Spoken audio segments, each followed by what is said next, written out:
there's more to this life than what I've seen, with my physical eyes.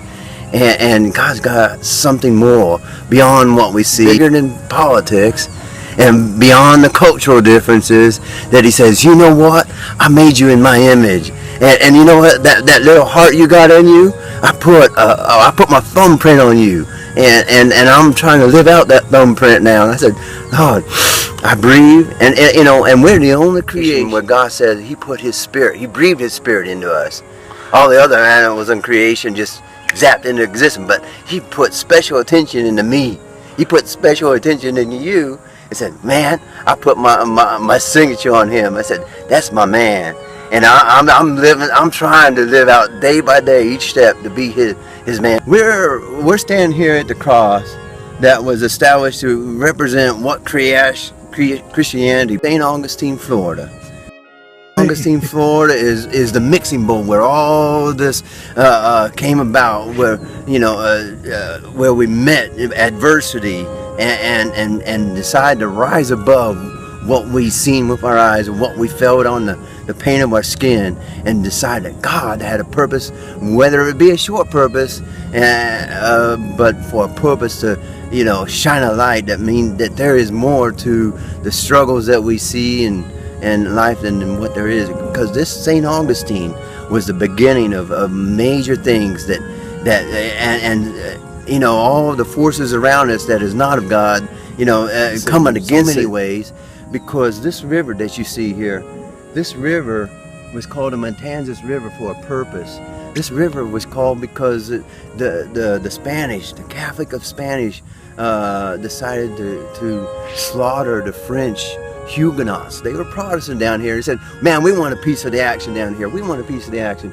And so they said, okay, we'll let you survive here and thrive with us, but you got to accept our version of faith. I said, no, I'm going to stand for my faith. And taking that stand that they did back in 1565, then I won't give you a nutshell. I didn't grow up with a positive father figure except for my grandfather. My father figure was he was a religious man. He was a Church of Christ man, and unfortunately he didn't see things through God's eyes in a lot of ways, like a lot of us nowadays. And nobody's no different. Nobody's too perfect in this world. But there comes a time where you got to strive to be beyond all the mess that and rise above the situation. So I appreciated the fact that God put me on this earth for this moment, August 10th, 1963. But you know what? It's been a walk ever since then to really discover my place on this world, this place in America we call. And I said, you know what? I have a heart to serve, and I still, I'm still working that out to this day, what that means to really serve and to have a servant's heart. And it means really allowing my mind to be put second place to the heart where God really wants to do the work. And that work, it goes, when it touches the heart, it transcends all, cultural barriers, political barriers, because there's so much of that division brought up in this country that honestly, they saw that there is something special about America. America was something that says you have the opportunity to come here who you are, and rise to be more than what other people say you'd be. If you came here as an African slave on your own demise, guess what? There was people, that rise into an NBA stars and the president in today's world. But so that's just telling me that, God is no respecter of persons, and he brought me through different things and through the military and to save me by his grace, in a physical way, but more importantly in a spiritual way. He says, you know what? There's a force within me that created me that's well beyond, making a change just by the bullet that's, fired out of my gun or a policy made in Washington. You said there's a lot of powerful things, and that's what we want people to see, that transformation, how we as veterans, no matter who we are, we go through a transformation, because sometimes we join young, but when the Lord blesses us to live beyond, because a lot of our fellow soldiers never made it back. A lot of our fellow soldiers never made it. They even came to the States and have no longer here.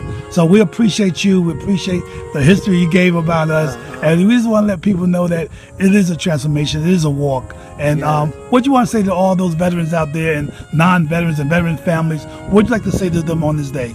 On this day, this is, in the middle of everything that's going on in this country, when you choose to live different, make a difference, as a veteran, you say, you got to look for purpose. Why am I doing what I'm doing? I'm down here standing to watch. I'm out there struggling, and I just like to make an honest living, a decent living, a humble lifestyle. But there comes a voice that says, I've got to rise, to stand up for righteousness no matter what it costs. And sometimes that means serving your country, in the streets of the city as a policeman or a fireman. Sometimes that means going to a further country to stand for the cause of righteousness. And sometimes that just means being a person, being a trash collector, and said, you know what, I can make my daily decisions based upon the Spirit of the living God that lived in me. So that means that we are all on a journey together, and veteran or not, there are people that were here before this was called America, and they were the native peoples of this country that realized, I'm not just fighting for an ideology. I'm fighting for my land, my gift to be on this earth.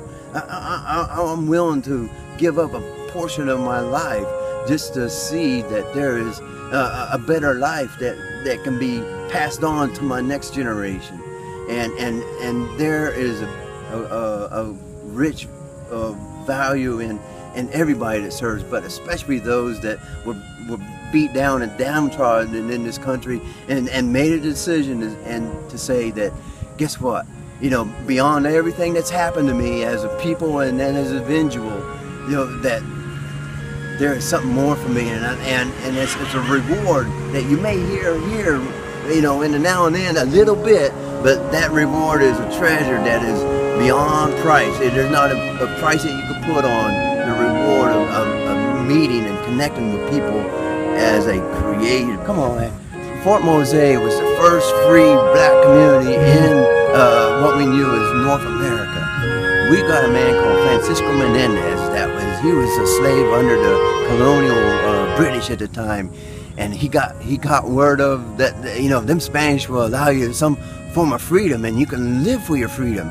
All you got to do is accept the Catholic faith and serve in his military, and everything's cool with the governor Montiano at the time. Governor Montiano told Francisco, said, "Hey man, I appreciate you, but I'm gonna let you live in freedom and bring your family here with it. But please do me one condition,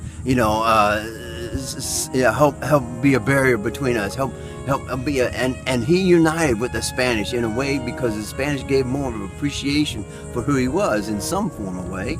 And so in 1740, right up the street here, in a place called Fort Mose, there was the first free black settlement in North America, not under the U.S. yet, because that didn't come along until later, under the Spanish.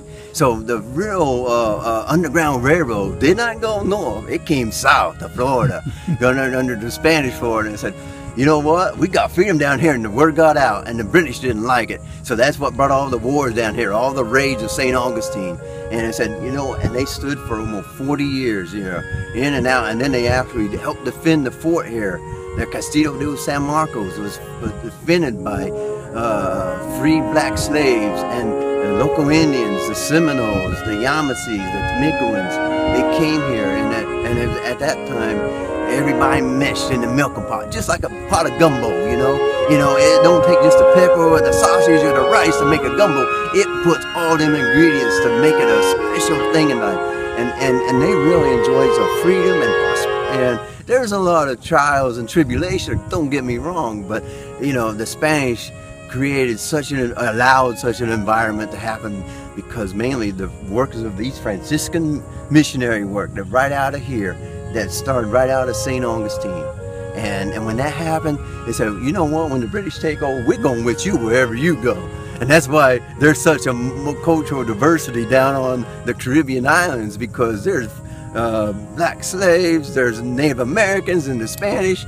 And you know what, we're going to come together and make a life work. I'll tell you, brother, I started out with the Church of Christ. And then we went on to my first stepfather was Church of God. And you know what? And they all had their little slant on things. And then I married a lady that was from the Catholic background. I said, you know what? As long as God put his hand on it in some form or way, something good's going to come out of it. All the other stuff's going to go away the wayside. But when it all comes together as gumbo, guess what? We can partake it, enjoy it, and keep touch. Amen. Yo, we want to thank you so much, man, for those words of wisdom. We want people to understand that there is a sense, a purpose that we all must connect with, that there is a sense of connection, that we all are the children of the Creator.